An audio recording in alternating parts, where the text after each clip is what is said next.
Good afternoon, students. Welcome to online classes. This is Kiran Sir's voice from WWSS Armory. Actually, in this lesson, having a fourth part, and already we completed the three parts. And end of the third parts, this is the information regarding the Halku and Jabra.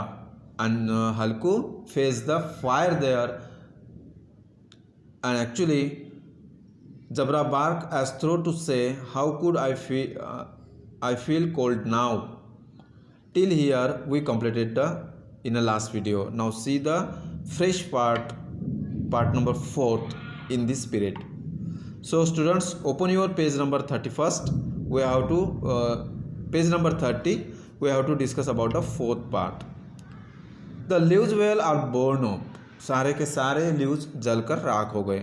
Darkness covered the orchard again. Orchard garden of fruits. So darkness covered the orchard again. वो जलने के बाद, leaves जलने के बाद वहाँ पर सिर्फ राख ही बची. And after that they spreading their darkness. Under the ash a few ember. Embers means a hot fragment of wood और coal, and that is left from the fire. आग जलाने के बाद जो कुछ भी अग्नि जैसे बचता है वो. एंड स्मोल्डर्स मीन्स जलती हुई आग या धुआं, जिसमें से under the ash of few ember smoulder, आग के नीचे भी, राख के नीचे भी कुछ वहाँ पर जलती हुई दिखे और वहाँ से धुआं निकल रहा था.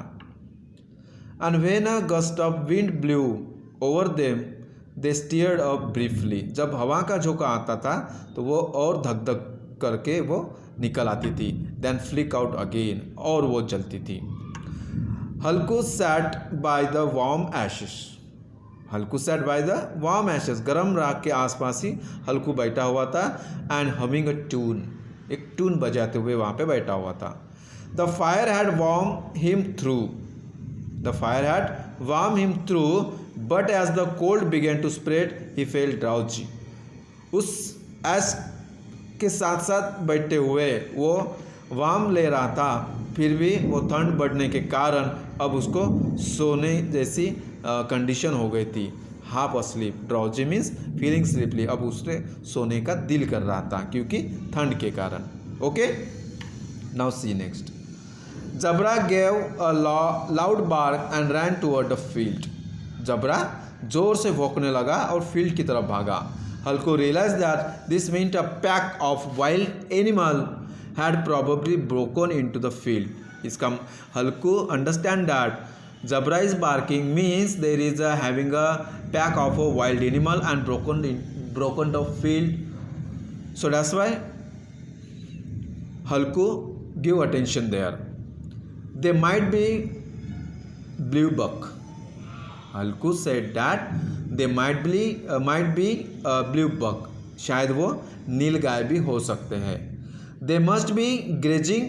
He began to hear the sound of nibbling. They must be grazing. He began to hear the sound of nibbling. After Halku guessing that they are a blue buck, and after that in a second way he hear the sound of nibbling. Nibbling means चबाना, bite of very small pieces. चबाते हुए जब उसको आवाज़ आती थी, हल्कू understand that this is the blue buck. He thought, no, with Jabra around, no animal can get into the field. And Halku feel that अगर वहाँ पर जबरा है तो वाइल्ड एनिमल आ ही नहीं सकते. He would rip it to spread. He would rip यानी फाड़ देगा. He would rip it to spread. मतलब अगर वहाँ पर जबरा है तो वाइल्ड एनिमल आ ही नहीं सकते. According to that Halku rip, उनके टुकड़े टुकड़े कर देगा और छोटे छोटे टुकड़े में उनको फाड़ देगा. I must have been mistaken. ये मुझसे ही गलती हुई. हल्कू सेड, ये मुझसे ही गलती हुई. Because they having a Jabra, and Jabra जब तक है तब तक वाइल्ड एनिमल वहाँ पर आ ही नहीं सकते. Now there is a no sound at all. थोड़ी देर के बाद वहाँ पर कुछ भी साउंड नहीं आया. He shouted Jabra Jabra. After discussing the blue buck,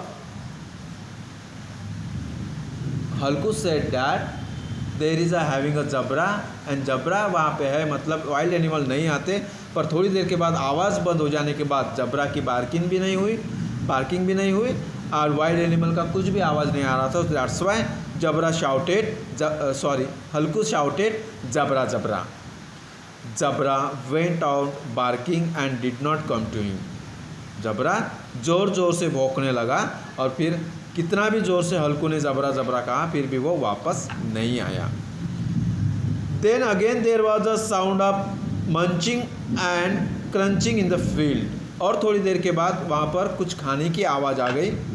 he could not have been mistaken this time. और इस बार हल्कू अपनी गलती को दोबारा नहीं दोहराना चाहता था। It's really hard to think of getting up from where he was. अब वो आवाज़ कहाँ से आ रही है वो फाइंड आउट करने के लिए वो वहाँ से उठा। It was so comfortable there it seem untolerable to go to the field in the cold and chase after animal. He did not steer. So according to that, zebra is barking very much and sound of the wild animal came again. So that's why he could not have been mistaken this time. इस बार वो गलती करना नहीं चाहता था। It really hurt to think of getting up from where he was. अब वो जबरा कहाँ पे है या वाइल्ड एनिमल कहाँ पे है वो आवाज़ नहीं सुनना चाहता था। It was so comfortable there. अब वहाँ पर आरामदायक की कंडीशन थी। It was so comfortable there it seem intolerable to go to the field in this cold. अब इस ठंड में खेत में घुसना उसको बहुत बड़ी परेशानी लग रही थी। एंड चेज आफ्टर एनिमल, और एनिमल के पीछे भागना आरामदायक, यहाँ पर फायर फेज की जगह छोड़कर उस एनिमल के पीछे भागना उसको बहुत बड़ी प्रॉब्लम लग रही थी। He did not stir. Stirred means move on implement through. अब उसने कुछ भी हालचाल नहीं की, वो वही के वही रहा। Okay, and there sitting he shouted hello hello hello. Shouted the zebra, hillo hillo hillo hillo. This is the one type of sound moving the wild animal. This is the sound.